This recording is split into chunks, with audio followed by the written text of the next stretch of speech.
Can you talk about the recent growth in the student population, but also your projected growth for the student population? We've been above 18,000 for the last 3 years or so, and we've been going up annually around that. What we've got to do is find the right balance that's appropriate for UAB, and we've got to have the right opportunities for the students who want to come and matriculate here. So a lot of the growth has been in these new programs, but they've started small. They've got a lot of upside potential, but we've made some of them, like the neuroscience degree, all of them do research as an undergraduate. And they all rate several papers. And when they go to the next stage, they're the tops in their fields. And so that gives our undergraduates the opportunity to work with our top scientists and physicians and dentists and others across the campus, which is unique for our students.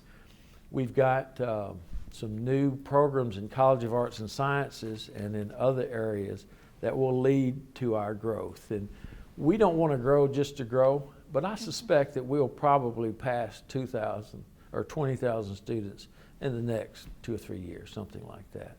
And then we'll continue to grow appropriate for us. Of our 18,500 students, 11,000 are undergraduates. So 7,500 are graduate and professional students. That's way out of proportion to most places. And we've always been an intensive research and healthcare and educational academic center. And but the educational part of it is vitally important to the future of Birmingham and of Alabama and the nation. When you talk about all of this research, I was talking to Dr. Partridge a couple months ago, and he told me, I quote, that he now has the technology and the know-how to eliminate cancer as a public health problem by 2050. That's a great, bold projection. And we like pushing the envelope, and we like big challenges, and we like striving to meet those challenges. And I think our cancer center and Dr. Partridge and all of our cancer doctors and scientists know that we've already cured a good number of cancers. People don't realize it. We can cure a lot of things now, but there's still some that we can't. And that's what we're working on. And we now know that personalized medicine, sequencing the genetic material that's in our body, can tell us for some cancers which you'll respond to. It used to be done by trial and error. You try one, it didn't work, you try another. Now we can look at the molecular signature of the tumor and target therapy that might be curative if you go to that one first. So it's a rapidly changing period in medicine, and genetics and genomics are going to change the whole way we practice medicine. In the future, it'll be more personalized or individualized to the individual. So that's why he sees that and senses that. And it's true across the board. Heart disease, kidney disease, diabetes, Alzheimer's, we're working on all of those. And what we really do as an academic medical center is we do research and translate that into understanding the disease and finding new therapies. We have a world-class Alabama Drug Discovery Alliance with Southern Research, and our skill sets complement so well that we've got about 15 or 16 drugs in the pipeline that could be disease modifying or curative. And it's across the board.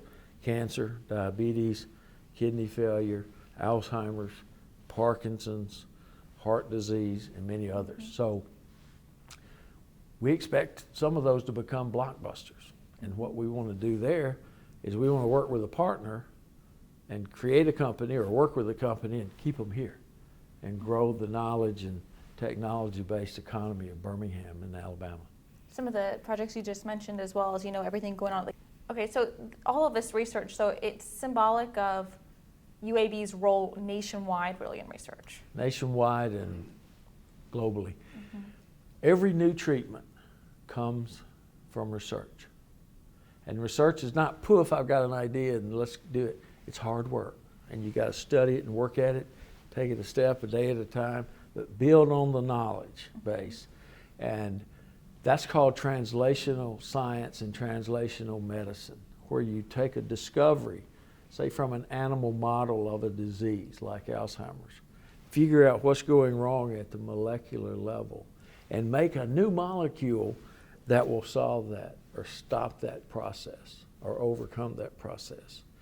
And making that new molecule requires a lot of technology. Like we have a high throughput drug screening robotic system at Southern Research that can screen 50,000 known compounds in a day or two. And you see which of those compounds had an effect on that disease model. And then you look at the molecule, and medicinal chemists and pharmacologists and others, they study that molecule and figure out how to make it work, how to make it get in through the intestine, how to make it get into the bloodstream. If it's a brain disorder, how to make it get into the brain. So that's really that process of technology evolution. And you know from your smartphone how rapidly technology is changing. It's hard to imagine 5 or 10 years from now.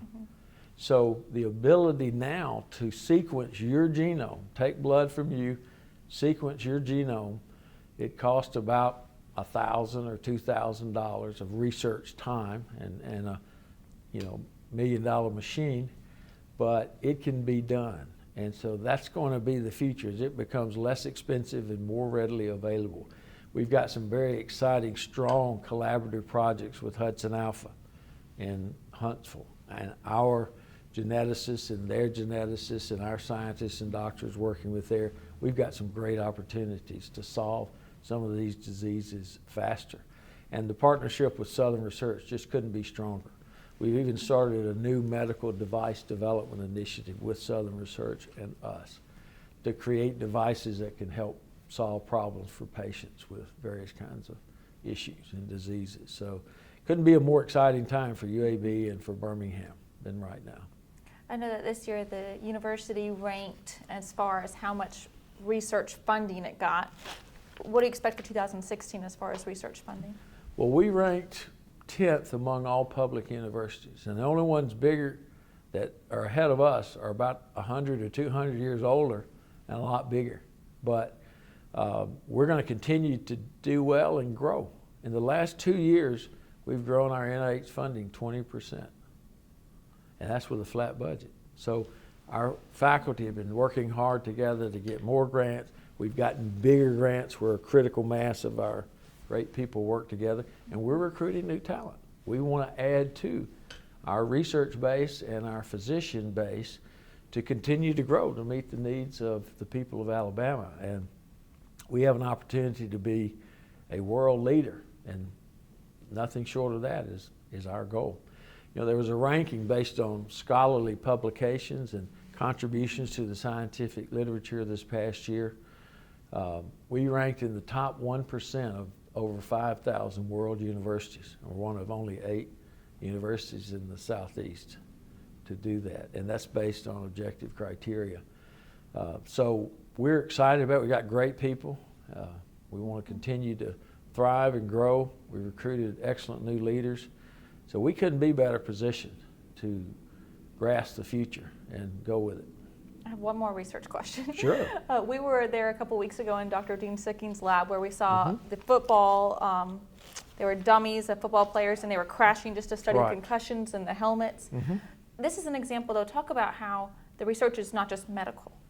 Yeah, well that is about using basically a robot and using a sled like you test automobiles with, or robots in safety in automobiles, of accelerating that football player that's got all these measurement devices, and there's a stationary football player, and you can accelerate that. The top speed that happens is about 13 miles an hour of the best athletes. And you can have them hit each other, and you can study all the forces in the head. And the engineers have worked with our neuroscientists and neurosurgeons and others, and they built a new helmet that is 5 times better than the current helmet. And it's made out of some new materials as well as plastic.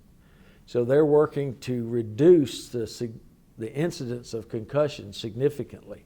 They're also working on a new liner, because sometimes it's not just the front force, but if you hit from the side, the head rotates and the brain moves inside the skull, and that's what causes damage. So we're working on those as potentially new athletic helmets for anything where you have some kind, certainly football, but others. And we now know we're getting a lot more science about the effect of chronic head injury and what it can do. It produces a neurodegenerative disease where people lose cognitive ability over time. So this is very important work, and it's going to have a big impact on athletics, but it is health oriented as far as reducing concussions. But our engineers are developing new materials that are tornado proof, and our computer scientists are working to solve the hardest challenges of hackers and so forth. And our group in cybersecurity, Gary Warner and the group there, are world class, and Facebook and all those people come here to see them and help them figure out these cybersecurity problems, FBI, Interpol, and others. So a lot of tremendous excellence across the whole campus. A lot of research that obviously can help the nation and the world, but also I see UAB putting that research in the local community. We were at the zoo a couple weeks ago and we saw the elephant's tusk. I mean, talk about how it's the local community's partnerships with the university. Well, that's a great example of using materials to help stabilize that tusk in a unique way. And, our branding message is knowledge that will change your world. And that's really what we're all about. Generating, discovering new knowledge, but then disseminating that knowledge to our students, to our community, and using that knowledge to solve real world problems. And that's really what we're all about. And it's why we've always been so successful, even though we're a young institution. Very entrepreneurial spirit, very collaborative. If you got a great idea, you can do it here. And we don't have barriers, or we try to make sure we don't, because we want our people who are solving problems every day to create knowledge and products and medicines and other things that will help people not only here but around the world.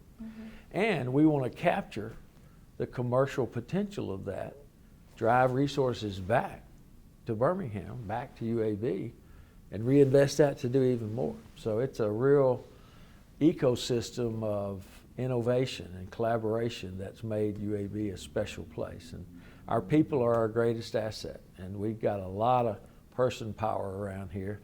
We want to make sure we use it as wisely as possible for as much impact as possible. What's the most important thing you want the public to understand about the future of UAB in 2016 and even moving forward past that? Well, I want them to understand that we are making discoveries that are going to change the world for the better across every part of our mission. And the young people who come out of this institution have one of the finest educations in the world. Not just about book knowledge, but we are in an urban center. So we have an urban laboratory. But also we want them to have character and values and integrity and always do the right thing. Whenever I meet with our students in a seminar, we have a discussion, I'll ask them a question sometimes that's kind of says, well, is it more important to get the news out first, or is it more important to get it right and tell the truth? And they answered about a week ago when we met with student media, it's more important to get it right and tell the truth. And I said, I'm so proud that you said that. So the work that's going on here affects our community, and we want our community to be proud of it and feel a part of it. And our campaign for UAB, our fundraising campaign, is all about people in our community finding areas that we're working on and want to partner with us. So it's a great opportunity for us. And we wouldn't be what we are without the great community we have, but we just want them to know even more about all the great things that are happening here. And we want them to take pride as a community, as we do.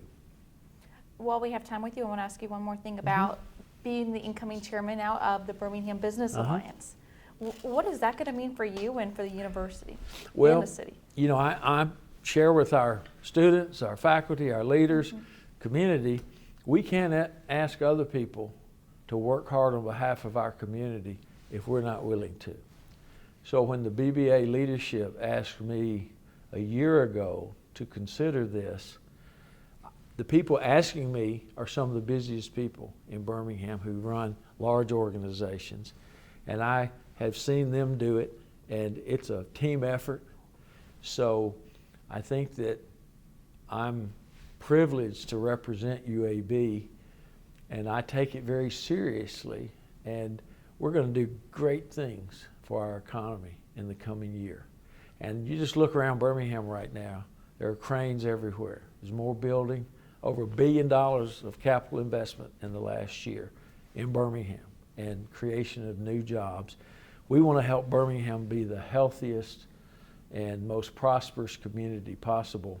And we want our best and brightest young people who want to create the future to stay here and do it here and be leaders in the future. And we want Birmingham to ascend as one of the leading metropolitan areas, not only in America, but around the world. We have that opportunity. So I'm pleased to serve, and we've got a great team here at UAB, or I couldn't do what I do, and we couldn't do what we do.